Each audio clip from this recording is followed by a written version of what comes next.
Alright, isang mapagpalang gabi po sa ating lahat. Ako po ang inyong abang lingkod, Pastor Erwin Jan Rimos.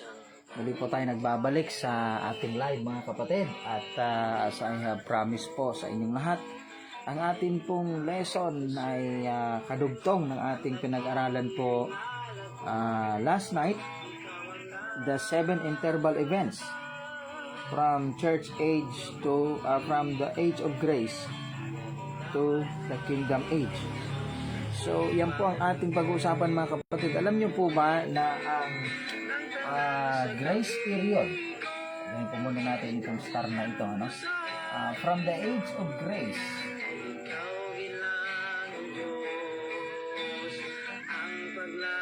to the age of the kingdom, yung 1,000 years millennial kingdom. Okay? Kingdom ay mayroon pong 7 interval events.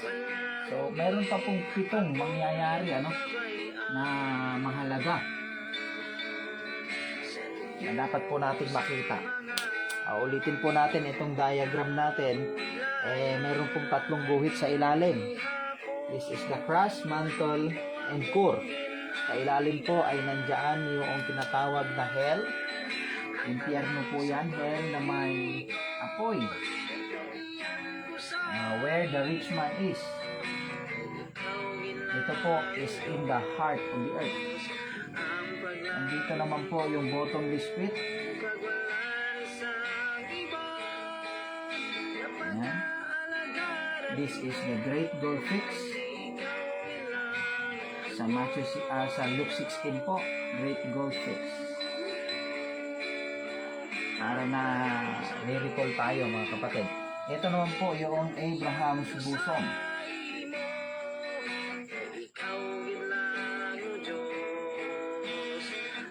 Okay? O tinawag po ito ng Panginoong Jesus na paradise.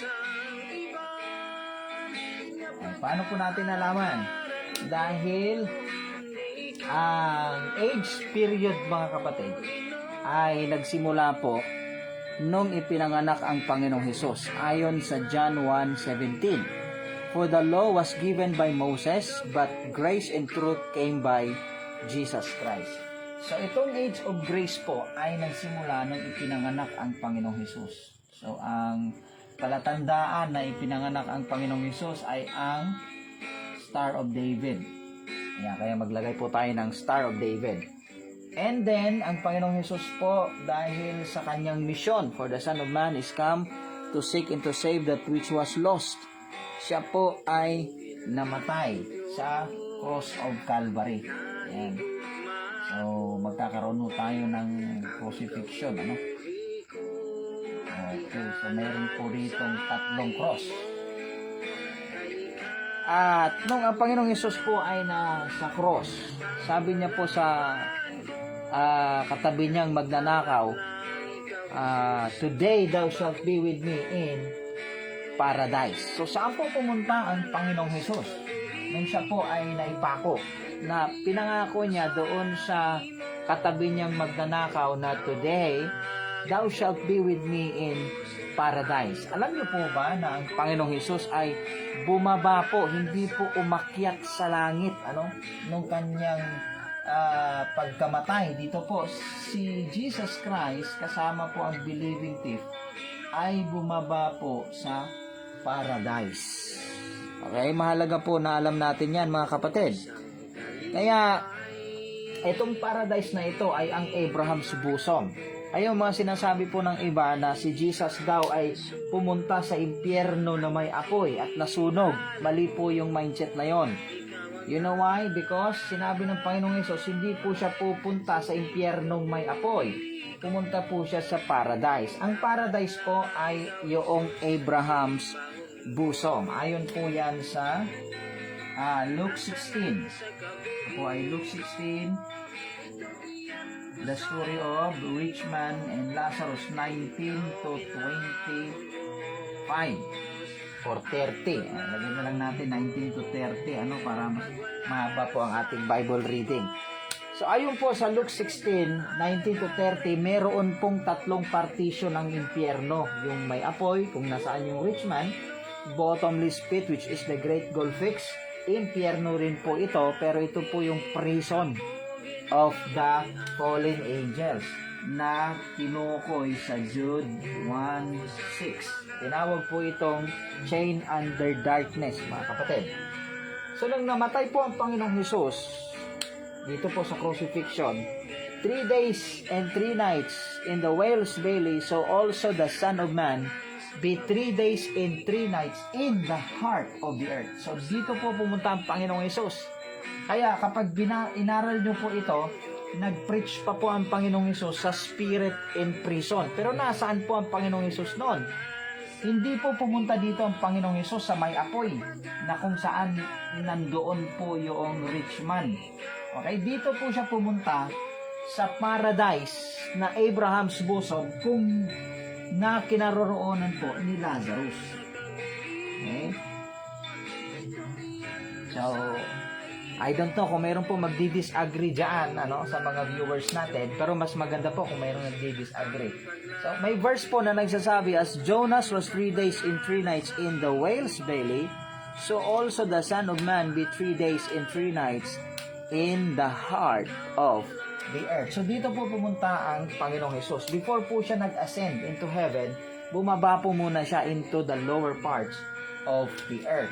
So, yan po ay ang paradise. Ngayon, ito pong grace period, itong grace period po na ito, at ang kingdom na 1,000 years millennial kingdom, reign of Christ, ay meron 7 interval events. 1, 2, 3, 4, 5, 6, 7. Meron pa pong 7 pang mahalagang mangyayari. Ano po yon?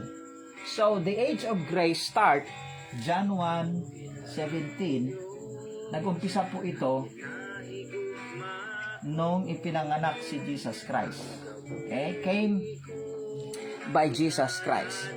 So pagkatapos po ng crucifixion ng Panginoon, siya po ay nabuhay maguli after 3 days and 3 nights. According to Matthew 27. So tandaan nyo po itong talatang ito, Matthew 27, yung mga nandito na Old Testament saints ay tinanggal na po yan dyan. Matthew 27 verse 51 to 53. Okay? Malaga po itong mga talatang ito, mga kapatid. So, sabi po ng Bible, and the earth did quakes, and the rocks rent, and many bodies of the saints which slept arose and came out of the graves after his resurrection. So, eto pong nandito, went into the holy city na po ito. Into the city of God after Christ's resurrection. Okay? And nagtatagpo ang Panginoon ng church. Kaya ito na po yung unang event, nagkaroon po ng church age. Yan po yung panahon natin ngayon. Okay? Church po yan, lagyan natin ng cross. Nagkaroon po ng church age. Yan po ang kapanahunan natin ngayon. Church age. Okay? So, una, ang church age po ay nagsimula noong Matthew 16:18. When Jesus said, upon this rock I will build my church. So sa panahon po natin ngayon, meron po talagang isang church na itinatag ang Panginoong Hesus. Ayan. At marami po ang nagkiklaim na sila yung church na itinatag ng Panginoong Hesus. Kaya nagkakaroon po ng kaguluhan sa mga iba't ibang churches. But well, hindi po yan ang lesson natin. Ang church age po, mga kapatid, ay magtatapos sa tinatawag na rapture. Okay? Rapture of the believers. So, itong church age na ito ay magtatapos sa tinatawag na rapture of the believers. Okay? So, ano yung rapture of the believers, Pastor? Ito po ay ang pagbabalik ng Panginoong Hesus para po kunin niya ang kanyang mga iniligtas. Okay? Alam niyo po ba kung bakit ako po ay naniniwala sa pre-trib rapture. Okay? Of the believers. Kasi, sa gitna po ng tribulation period, may mararapture din. Sa post-tribulation period, meron din pong mararapture, pero hindi po believers. Beheaded witnesses. Yung post-tribulation na mararapture, yung 2 witnesses, mga kapatid. So, ito pong pre-trib, mid-trib, at saka post-trib, mangyayari po talaga yan. Pero hindi po believers ang mararapture sa mid-trib at saka post-trib. So, I will explain later on. Kung bakit pre-tribulation rapture po ang aking paniniwala. Okay? So, ito po ay pre-trib. Ibig sabihin, bago mag-tribulation. Bakit siya pre-trib? Bakit pre-trib?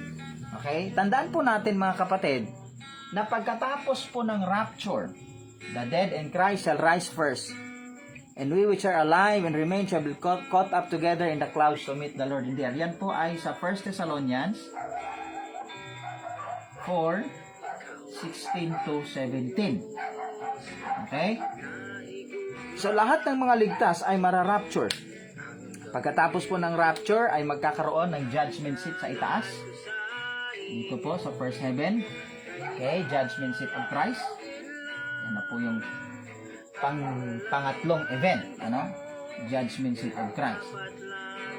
Lahat ng mga ligtas ay haharap po sa judgment seat of Christ. And mind you mga kapatid, iba po yung judgment seat of Christ sa Great White Throne Judgment. Bakit po? Kasi ang Great White Throne Judgment ay mangyayari after ng Millennial Kingdom. Doon po sa 7 interval events bago ang eternity future. Okay? So mahalaga po na alam natin yung kaibahan ng Judgment Seat of Christ sa Great White Throne Judgment. Ano po? So, pagkatapos po ng rapture dito sa lupa ay magkakaroon. Ayun ang gumana ng ating marker. Dito po sa lupa ay magkakaroon ng 7 years tribulation period. 7 years. May sukat po itong 7 years. Pakatandaan natin doon po sa mga mid-trib at saka post-trib. Pakinggan nyo po ang reason kung bakit ako po ay pre-trib. Ito na po yung reason. Ang tribulation period po ay may sukat at dapat ito po ay masunod at mapulfill. Sa mga mid-trib at saka post-trib dyan, pakinggan nyo po kung bakit hindi ko matanggap yung mid-trib at saka post-trib. Kasi ako po yung naniniwala through the Word of God na ang rapture of the believers mga kapatid, this will be the starting point. Okay, dito po mag-uumpisa. Okay, mag-uumpisa, pagkatapos ng rapture, mag-uumpisa ang day 1 ng 7 years tribulation. Okay, dito sa rapture na ito, sa pre-trib rapture of the believers. Kasi kung ilalagay mo ito sa gitna, halimbawa mid-trib, ilagay mo sa gitna, so after 3.5 years, dapat mag-rapture. Eh, ang tanong, ano na tayo ngayon? Kailan nag-umpisa ang 7 years? Tribulation period. Eh, may sukat yan. Hindi yan 10 years, hindi yan 20 years, hindi yan 30 years, hindi yan 40 years, hindi yan 100 years. That is only 7 years.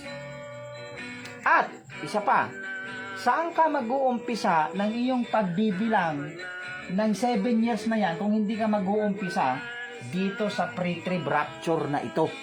Okay? So, kapag nasagot nyo po yan at napakita nyo po sa Bible na meron nga na magpapatunay, ayaw gumana ng ating judgment seat of Christ po sa itaas. Ano mga kapatid? Ngayon, so ito po ay 7 years. So 3.5 years, dalawang bahagi po kasi ito. And another 3.5 years. So 7 years po lahat. So habang nagja-judgment seat po sa itaas, okay, saan po yung verse ng judgment seat? 2 Corinthians 5 verse 10. Okay, so kung tatanungin niyo po ako bakit yan ang pagkasunod-sunod, I have my own research about that and I have my own lesson na depending o kung paano natin i-defend yung ganitong sequence of events, ano? So But bear with me dahil tuloy-tuloy po muna tayo para maunawaan natin yung pagkasunod-sunod. So, grace period. Nagsimula po sa birth of Christ. Christ was crucified. Together, si Jesus Christ po at ang believing thief ay bumaba doon sa paradise in the heart of the earth sa Abraham's bosom na sinasabi po ng Luke 16, 19 to 30. At ito po ay nagkaroon na ng rapture. Okay, Matthew 27, 51 to 53. Wala na po itong laman ngayon. Ayan. At yan na po ang magiging outer darkness para sa mga ligtas. Tandaan po natin, mga kapatid, na ito po ay lugar ng mga ligtas. Okay, dito po naninirahan, dito sa lugar na ito, sa Abraham's bosom na ito, ang mga Old Testament saints. Okay? So dito po ang, saan ko ba ilalagay? O dito po, Old Testament saints. Yan. Dito po napupunta ang mga ligtas sa Old Testament. Gaya po na Abraham. Okay? So, saan yung location nun? Ang location dito ay katabi lang ng impyerno may apoy. Sa gitna nila, hindi nakakapag-record. So, ano po ang Luke 16? Luke 16 is a parable. Bakit? Kasi Abraham ay tunay na tao, si Lazarus ay tunay na tao. At ang nangyari po ay isang kwento na ininarrate ng Panginoong Hesus nung siya po ay nasa kanyang earthly ministry. When he quote Luke 16, 19 to 30. Okay? So, ito po ay wala ng laman sa panahon natin ngayon, church age na. Na-rapture ho ito bago pa na lumaganap ang church na itinatag ng Panginoong Hesus. Matatapos po ang church age sa tinatawag na rapture. Bakit matatapos ang church age sa tinatawag na rapture? Dahil ang rapture of the believers ay magiging starting day or starting point ng day 1 para pumasok po at mabilang ang 7 years. Okay? If you are not a pre-tribulation rapture believer, hindi mo masasagot yung unang tanong na ito. Kailan nag-umpisa yung tribulation period? Kung tayo ay nasa tribulation ngayon, kailan umpisa? Hindi mo yan masasagot kasi walang date na nakasulat dyan sa Bible, mga kapatid. Walang makakaalam sa langit, sa lupa at sa ilalim ng lupa. So saan ka magbibilang ng pang-umpisang day 1 para tapusin mo yung 7 years? Bakit po ito naging 7 years? Ito pong sa baba, naging 7 years po yan dahil sa 42 months na sinasabi ng Revelation 11 verse 1 to 42. Okay?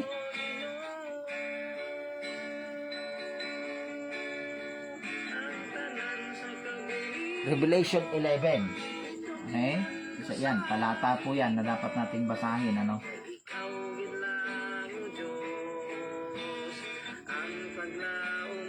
Okay. So ano pa? The 1260 days na sinabi po ng Revelation 11:3.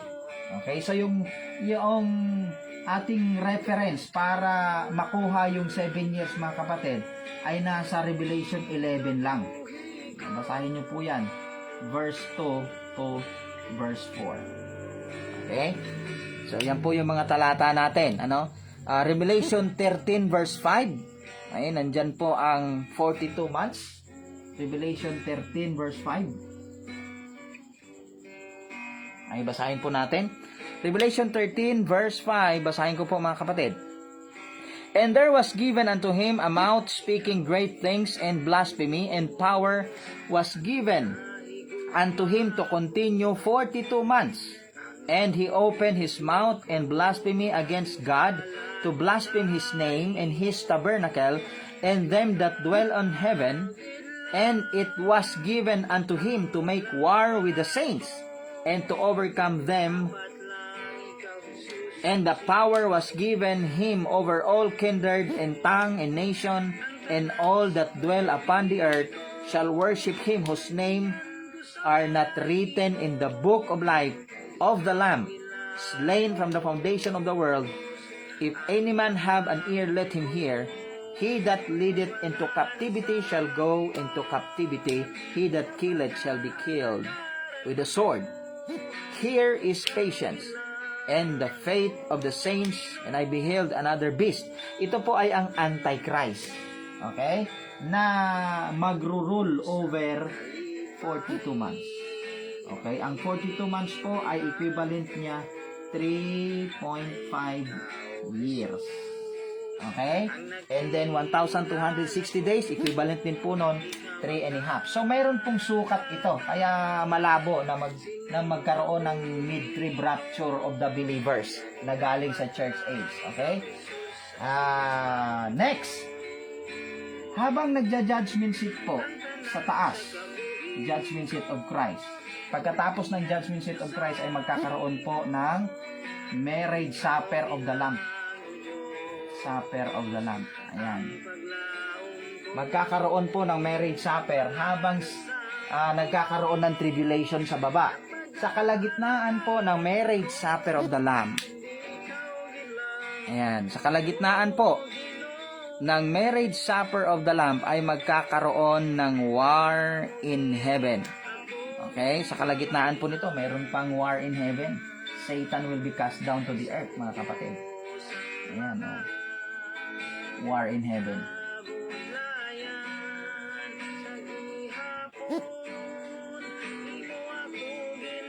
So, di ba, napakarami pa po ng mangyayari, mga kapatid. So, war in heaven, marriage supper of the Lamb, lahat po ng may mga crowns, ayan, ay papasok sa marriage supper of the Lamb. Okay? Saan po yan makikita na sila ay papasok? 2 Timothy chapter 2 verse 12, if we suffer with Him, we shall also reign with Him. Yung servant po na faithful, na magkakaroon ng crown, ay papasok sa marriage supper of the Lamb. Yung mga walang reward, pastor, ito po mga walang reward, yan po ay itatapon sa outer darkness, sa dating paradise na wala na pong laman. Okay? Bakit sila itatapon dyan? Kasi mga unprofitable servant sila. Hindi sila naging faithful. Okay? Ayon po sa Matthew 25:30. Ito lang po yung pagkakaiba ng mga dispensationalist na nagtuturo po ng ganito kaysa sa atin po na nagtuturo ng dispensationalist na ganito. Kasi tayo po ay naniniwala sa outer darkness for the unprofitable servant. Ito po ay lugar dati pa ng mga ligtas, unprofitable servant. Okay? Ito po ay outer darkness for Satan and for his angels. Outer darkness din po yan, kasi bahagi po yan ng impyerno. Ito po ay outer darkness for the children of the kingdom. Ito pong tatlong itong bahagi ng impyerno ay tinawag din na outer darkness. Kaya hindi po namin view na ang outer darkness ay lake of fire. O hindi namin view yun. Ang view po namin ay ang outer darkness. Ito pong tatlong bahagi ng impyerno ay outer darkness. Meron pong outer darkness para sa mga hindi ligtas. Ito po yung may apoy, rich man. Outer darkness for Satan and his angels, the bottomless pit, chain under darkness. Ito naman po yung outer darkness for the unprofitable servant, kasi lugar po talaga ito ng mga ligtas. Okay? So, yan po ang ating eschatology, mga kapatid. Pagkatapos po ng marriage supper of the Lamb, ay magkakaroon ng coming of the Lord Jesus Christ pababa. Battle of Armageddon. Saan po siya bababa? Bababa po siya sa Mount of Olives, ayon sa Zechariah 14. Okay? So, ito po ay Battle of Armageddon. Okay, iba po yung Gog and Magog war. Doon po yun sa dulo. Kaya mahalaga din na alam natin yung kaibahan po ng Olive Discourse or yung tinatawag na Battle of Armageddon kaysa sa Gog and Magog. Iba po yun, mga kapatid. Okay? So, pagkatapos po ng marriage supper of the Lamb, bababa na po ang Panginoong Hesus sa Mount of Olives. So, ito po yung tinatawag na the revelation of the Lord Jesus Christ. So, publicly po siyang bababa. Okay? So, mahalaga na alam natin, ay may ganyan pala pastor, oh, hindi po kasi tinuturo yan ng masinsinan sa inyo. Kaya, you are being manipulated, no? Sa mga iba pong nagtuturo. Okay? So, Battle of Armageddon ay Zechariah 14, 1-7. And Revelation 19, 20 to 21. Basahin ko po ang Zechariah 14, 1-7. Behold, the day of the Lord cometh, and thy spoil shall be divided in the midst of thee, for I will gather all nations against Jerusalem. Magkakaroon po kasi ng Third World War against Jerusalem. Dito po. So, dahil hindi matatalo ng buong mundo yung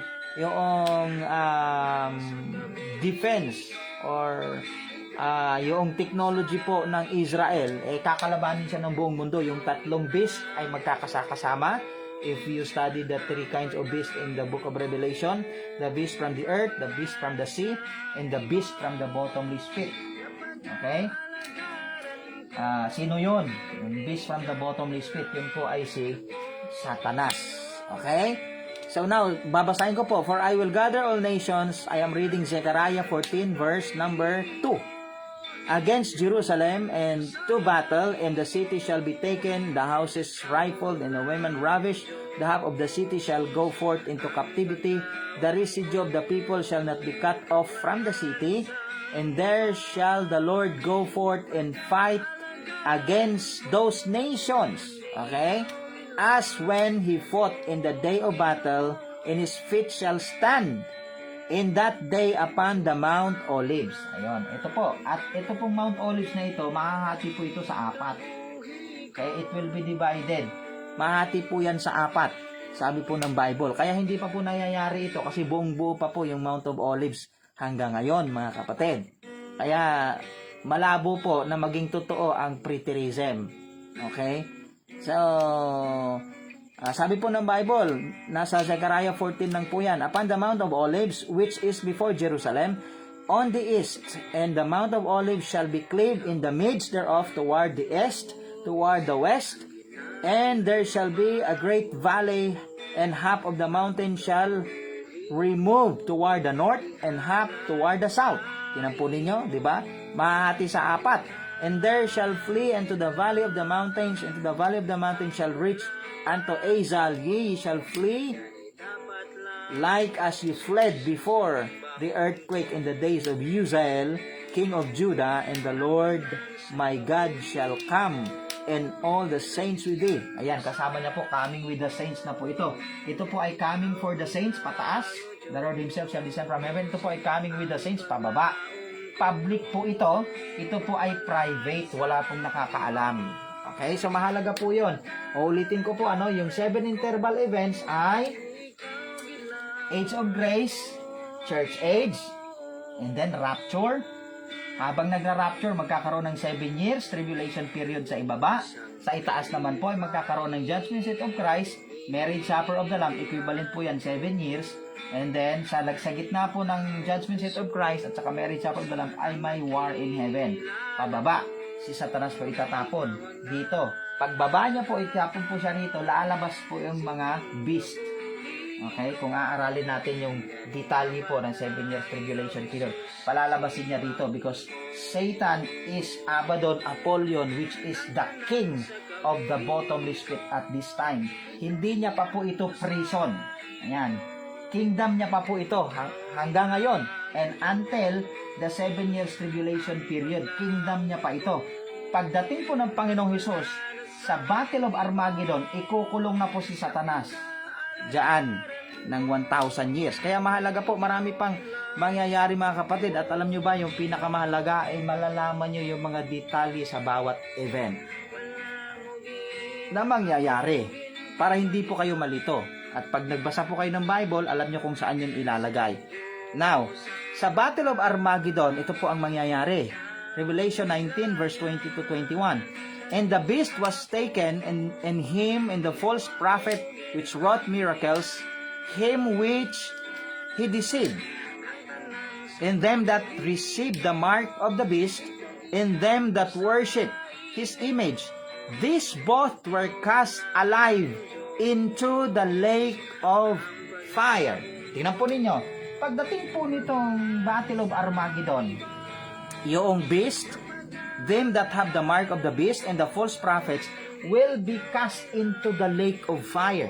Hindi po tinapon, listen to me very carefully, kasi hindi po ito nakikita ng iba, hindi po tinapon yung beast, false prophet, and them that have the mark of the beast na kumalaban po sa Panginoong Yesus dito sa Third World War against Jerusalem. Hindi po tinapon sa impyerno, tinapon po sa lake of fire. Kaya ang impyerno at saka lake of fire ay magkaibang lugar. Okay? Sa isa po yan sa tatandaan ninyo, yung Revelation 19 verse 20 to 21. They were cast alive.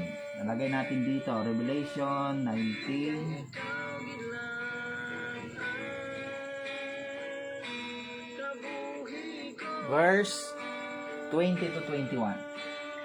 Hindi na po magkasya ang ating mga verses, ano? Bayaan nyo, next time, bili tayo ng isa pa para may dugtong natin doon sa kabila. Now, next po. Revelation 2. Kukulong po si Satanas sa bottomless pit. Sa Revelation 20. Verse 1 to 3. Ay, basahin ko po, ano? And I saw an angel came down from heaven having the key of the bottomless pit and great chain in his hand, and he laid hold on that dragon, the old serpent, which is the devil and Satan, and bound him 1,000 years. Okay? Bakit po yan dito mangyayari? Okay? Kasi tandaan nyo po yung word na bound him 1,000 years. So, dito po siya ilalagay sa bottomless pit. Pagdating ng Battle of Armageddon, si Satanas po, ay ilalagay rito for 1,000 years. Okay? Tingnan po ninyo, magkakatumbas po ito lahat mamaya. 1,000 years. Okay? Satan bound. Okay? Kailan po tinapon yung unprofitable servant? Judgment seat. Kailan po tinapon si Satanas? Battle of Armageddon. Ito, ilang years dito? 1,000 years din po ito. Kung talagang susumahin mo, plus 7 years, 1,007, meron pa silang ano? Mayroon silang pasobra. Mga kapatid, yung mga unprofitable servant na walang reward, mapupunta po rito sa outer darkness for the unprofitable servant, 1,007 years, mga kapatid. Okay? 1,000 years po si Satan. Sabi po dyan, and cast him into the bottomless pit, and shut him up, and set a seal upon him, that he should deceive the nations no more, till the 1,000 years. Take note po yung verse 3. Talagang mayroon pong the 1,000 years. Okay? Till the 1,000 years should be fulfilled. Mayroon pong katapusan yung 1,000 years na ito. Kaya mali po ang amillennialism na nagsasabing 1,000 years lang kasi ang sabi. Pag sinabing 1,000 years, pwede daw 1,000, 2,000, 3,000. Eh, paano yung verse 3? Hindi yan 1,000 years. Meron pong expiration date yan, at saka hindi na po article A or A yung ginamit. Ang ginamit po ay the. Nang ibig sabihin, exactly 1,000 years. So, mayroon po talagang exact 1,000 years na millennial kingdom. By which, mga kapatid, makukulong ang mga unprofitable servant dito sa outer darkness na walang apoy. Wala pong apoy ito, ha. Full of darkness lang. Kasi po ang paradise, okay, ang paradise, mga kapatid, ay na-rapture na po. Okay, ang paradise ngayon ay nasa third heaven na. Nung sinabi po ni Apostle Paul na nasalubong niya si Jesus Christ sa road of Damascus. Okay, nakita niya na po ang paradise sa third heaven. Kaya tama po yung Matthew 27 verse 51 to 53 na napunta na po yan sa langit. Okay? So, malaga po ito. Pagkatapos po nitong Battle of Armageddon or the Revelation of Jesus Christ na tinatawag na Armageddon War. Armageddon. Okay? Armageddon War. Magkakaroon po ng sheep and goats. Ayan. Kunwari may sungay. Yung isa, walang sungay. Sheep at saka goats. Yan po ay judgment of the living nation. Okay? Yung sheep and goats po na sinasabi. Judgment of the living nation po yan. Mangyayari po yan pagkatapos ng Battle of Armageddon or the revelation of the Lord Jesus Christ na bababa po siya sa Mount of Olives. Magkakaroon po ng judgment of the living nation. He shall gather all nations and he will separate the sheep from the goats. Okay? So, tandaan po ninyo na itong sheep and goats na ito, sheep and goats na yan, good and bad fishes. Yung mga yan ay, sa end of the world, ay, yan po ay judgment of the living nation. Yung mga verse na yan. So, ang verses po sa judgment of the living nation ay Matthew 19, 28 to 46, Matthew 25, 31 to 46, Joel chapter 3, verse 2, Revelation 6, verse number 15 to 17. So, isusulat po natin dito, yung judgment of the living nation po ay Matthew 19:28. By the way, ang outline natin mga kapatid, nasa Facebook naman po natin. Kaya, kunin nyo na lang po doon yung talagang pinaka-outline po nito. 28 to 46. Okay? Ano pa? Matthew 25. Ito po yung judgment of the living nation yan, Matthew 25 verse number 31 to 46. Bago po pastor, pupunta sila sa everlasting fire. Saan po ito pupunta? Dito sa everlasting fire. Okay? So, mahalaga po na alam natin ang 7 interval events. So, 7 interval events po yan. From grace to kingdom. So, dito po sa millennial kingdom mga kapatid, yung children of the kingdom na itatapon sa outer darkness, ito po ay mga anak nitong sheep nations. Mga anak po ito dito. Okay? For the child shall die 100 years old. Bukas na po yan. Okay? At bukas po yung interval events naman. Papunta doon mga kapatid ang ating pag-aaralan. So mahalaga po, from time to time na tayo mag-aaral mga kapatid, ibabalik natin yung drawing na ito para ma-picture out po ninyo sa inyong mga isipan yung pagkasunod-sunod ng events. Kasi marami po ang nagja-judge sa atin na mali daw yung ating tinuturo. Pero hindi naman talaga nila alam yung pagkasunod-sunod na yan. Kung ano po ito. Ano ba ito? Ito po ay cross mantle core, impyerno sa baba. Ang core po ay mayroong inner core at saka outer core, kaya tama yung 3 partitions of hell. Sa taas naman po, first heaven, second heaven, third heaven.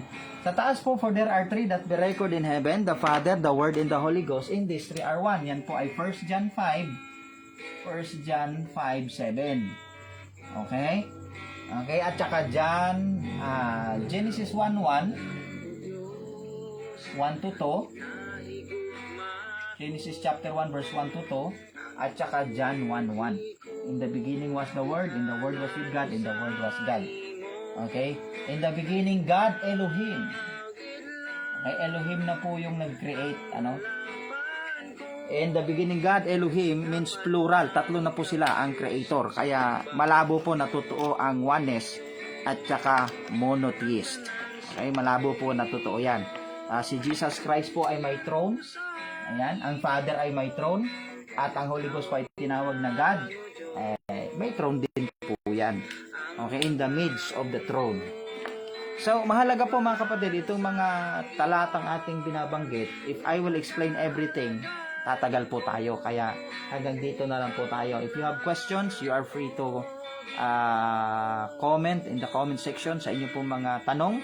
And I am waiting for anybody who will ask me a question, and I'm ready for it to answer mga kapatid. Ayon po sa ating alam na ipinagkaloob ng Panginoon sa atin. So, salamat po sa inyong panunood at pakikinig. I hope na mayroon po kayong natutunan. Itong outer darkness for the children of the kingdom ay magkakalaman po after 100 years. Dito sa 1,000 years na yan, after 100 years magkakalaman na yan. Okay, bakit? For a child shall die 100 years old. Yung mga uupo kasama ni Abraham dyan na future tense sa Book of Matthew na nasa kingdom, dito po babagsak ang kanilang mga kaluluwa. Okay? Sila po yung mamamatay dyan kapag sila po ay suwail. So, mahalaga po na alam natin yung mga katotohanan na yan about sa Millennial Kingdom. Marami pa pong mga katotohanan sa Millennial Kingdom, mga kapatid, na alam kong hindi nyo pa nalalaman at natututunan. Kaya wag po tayong masyadong maging magaling kung ang alam lang natin ay 7 dispensation, yun na lang. Ano yung mga events na mangyayari, ano yung mga details. Kung hindi mo pa yun alam, much better na magmatsyag ka muna. Okay? Aralin mo muna ito. Kung meron kang masasabing mali, pakikinggan mo muna yung pinaka-view bago mo maire-refute. So, yun po yung aking advice. So, you need to hear it clearly at dapat po pakikinggan muna yung ating panig. And so, yan po ang ating paniniwala. Ano? At meron po tayong sariling depensa dyan at meron tayong tinatawag na our own apologetics. So, marami po salamat. Tayo manalangin, mga kapatid. Sana po nakatulong sa inyo itong School of Ideas natin ngayong gabi. Most gracious and loving Father Lord, marami pong salamat sa gabi ito. Pagpalain po niyo ang bawat isa. Manguna po kayo sa aming pag-aaral. It might be, Panginoon, na ito po ay napaka-complex na lesson, napakarami. But Lord, alam ko po na ang mga matatagal na sa pananampalataya ay they can cope up into this. And I hope na sana po sila po ay magkaroon ng burden, magkaroon po sila ng desire na matuto sa eschatology para mapaghandaan po nila bilang mananampalataya ang mga nag-aantay sa kanila in the future. Kasi napaka open po ng inyong mga salita. Kaya sayang kung hindi ho namin matututunan. Pagpalain nyo po ang bawat isa at ang inyong abang lingkod. Wala po akong magagawa kung hindi po kayo papagitna sa amin. Sa inyo po ang lahat ng kapurihan at pasasalamat sa pangalan ni Jesus. Amen and amen. Maraming pong salamat, mga kapatid. Magkita-kita tayo bukas. Ang atin pong topic ay 7 interval events from the kingdom to eternity future. Okay? So yung 7 mangyayari doon po galing sa kingdom into eternity future. Magkita-kita tayo bukas. Yan po ang lesson natin. Huwag kayong umabsent. God bless sa atin lahat. Thank you very much po.